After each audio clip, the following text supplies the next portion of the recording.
কোন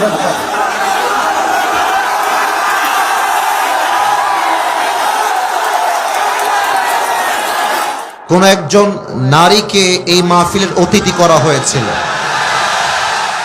it is not appreciated. মুসলমানদের দেশে আমাদের মাহফিলের সভাপতি হবে একজন সুনামধন্য যোগ্য আলেমের সন্তান অথবা যোগ্য আলেম। কোন নারীকে আমরা ডিসরেসপেক্ট করছি ব্যাপারটা এমন নয়, তবে আমাদের মাথায় রাখতে হবে এটা এমন একটা তাফসীর মাহফিল, যেই মাহফিলে নারীরা মঞ্চে উঠে গেলে তাফসীর মাহফিলের সৌন্দর্য নষ্ট হবে। দিনাজপুরের ভাইরা, আমি কোন কমিটিকে ডিসরেসপেক্ট দিয়ে কথা বলছি না।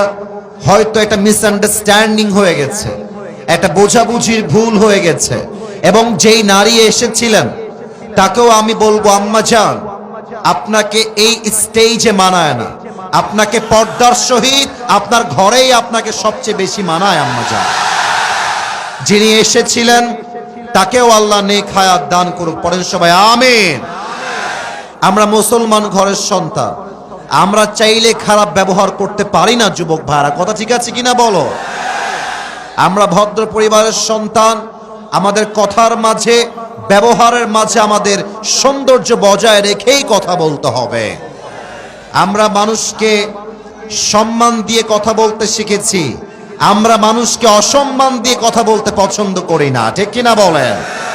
তবে আমরা চাইব বাংলাদেশ যেহেতু সেকেন্ড টাইমের জন্য স্বাধীন হয়েছে, এই বাংলাদেশের তাফসীর মাহফিলে সভাপতি হবেন একজন আলেম। কোন সুদখোর, ঘুষখোর, বাটপার, জালেম মাহফিলের সভাপতি হওয়ার কোন যোগ্যতা তার নাই।